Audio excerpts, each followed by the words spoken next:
আসসালামু আলাইকুম। কেমন আছেন সবাই? আশা করছি সবাই খুব ভালো আছেন। আলহামদুলিল্লাহ, আপনাদের দোয়া ও ভালোবাসায় আমরাও ভালো আছি।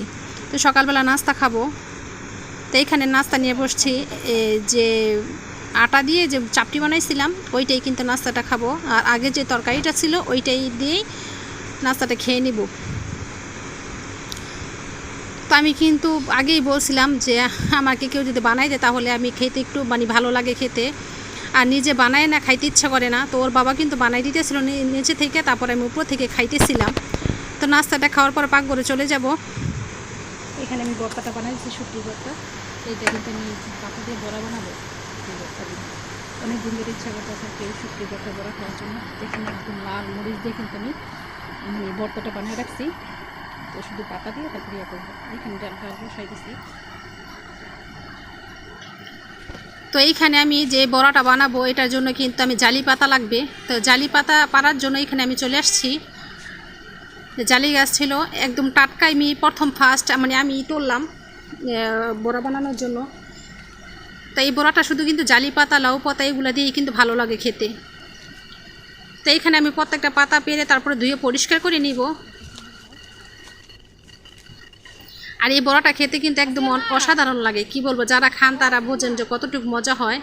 তো আমি সুন্দর মতন পাতা বেছে বেছে পারতেছিলাম, কারণ আমি একটু বড় পাতা বেছেতেছিলাম।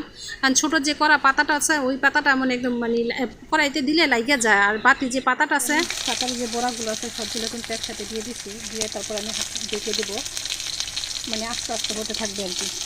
তো এইখানে কিন্তু আমি বড়াগুলো সব দিয়ে দিছি। আমার অল্প পরিমাণেই কিন্তু হয়েছে, 7টা না 8টা বড়া হয়েছিল।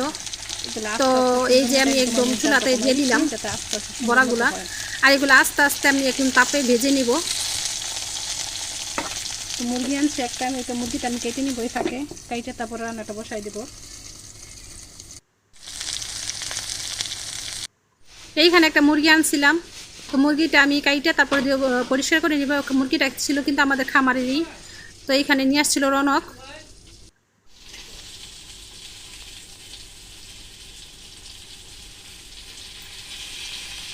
তো এখানে আমি বড়াগুলো সব উল্টাই দিব, কারণ এক পাশ কিন্তু আমার হয়ে গেছে, অপর পাশটা ভালো করে আমি উল্টাই দিব হওয়ার জন্য। তাই তো মুরগিটা আমি একদম ধুইয়া পরিষ্কার করে নিছি, কাইটা যতটুকু রান্না করার নিছি, আর অল্প একটুখানি ধুয়ে দিছি, যাতে পরে বাচ্চারা আবার বললাম একটু বাইজা দিতে পারি আর কি, বা রান্নাও করতে পারি, একটু ভুনা রান্না করতে পারি, এরকম আছে আর কি।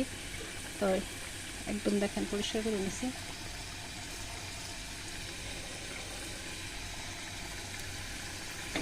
আয় বুঝে ভাই আর কি, যতটুকু দরকার, একটা তোর পুরা খাইলে চলবো না।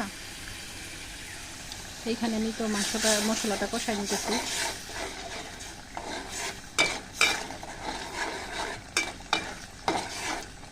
মশলাটা কষানো হয়ে গেলে তারপরে আমি মুরগিটা দিয়ে দিব।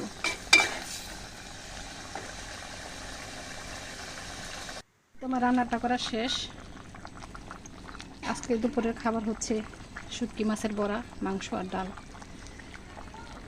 তো আমার হাত কিন্তু অনেক জ্বালা পোড়া করতেছে আর কি, অনেক জ্বলতেছে। এই শুটকি মাছের যে এই শুটকিগুলো বাড়ছি আর কি, মরিচটা বাইটা নিছি। তারপরে কিন্তু এই যে বাটা যে মরিচ দিয়া যে বড়াটা বলে, এটা স্বাদ কিন্তু অন্যরকম, টেস্টটা কিন্তু অন্যরকম আর কি। তো অনেকে কিন্তু গুঁড়া মশলা দিয়ে বানায়, মরিচের ফাঁকি, হলুদের ফাঁকি এসব দিয়ে আর কি বানায়। আমি কিন্তু মরিচটা বাইটা নিছি।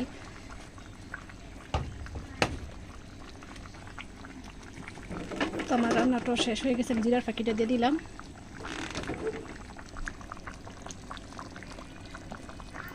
তো আমার বাড়ির যতটুকু কাজ ছিল আর কি, তো এই কাজটা কিন্তু মিস্ত্রির বাইরা করতেছে। আজকে কিন্তু এই কাজের মধ্যে কিন্তু অনেক বৃষ্টি নামছিল। তো এইখানে অল্প অল্প করে কিন্তু আমার কাজটা হইতেছিল। আমি একসাথে কাজ করতে পারতেছি না, পারি না, যতটুকু প্রয়োজন অল্প অল্প করে করতেছি। আকাশ অনেক মেঘ জমছে, বৃষ্টি আসবে মনে হয়, এই জন্য ছাদে আসলাম কাপড় চোপড় নেওয়ার জন্য।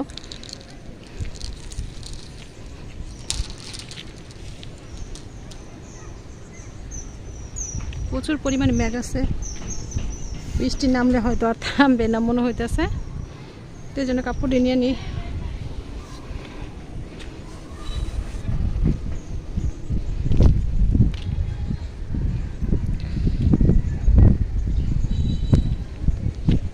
বাতাসটা খুব ঠান্ডা, আর অনেক ঠান্ডা একটা বাতাস। সারাদিন কিন্তু অনেক গরম আসছিল, রোদ্র উঠছে, এখন একটু মানে বৃষ্টি আসবে ভিডিওটা দেখে ভালো ঠান্ডা লাগলে আর কি। লাইক কমেন্ট এবং শেয়ার করে দিবেন।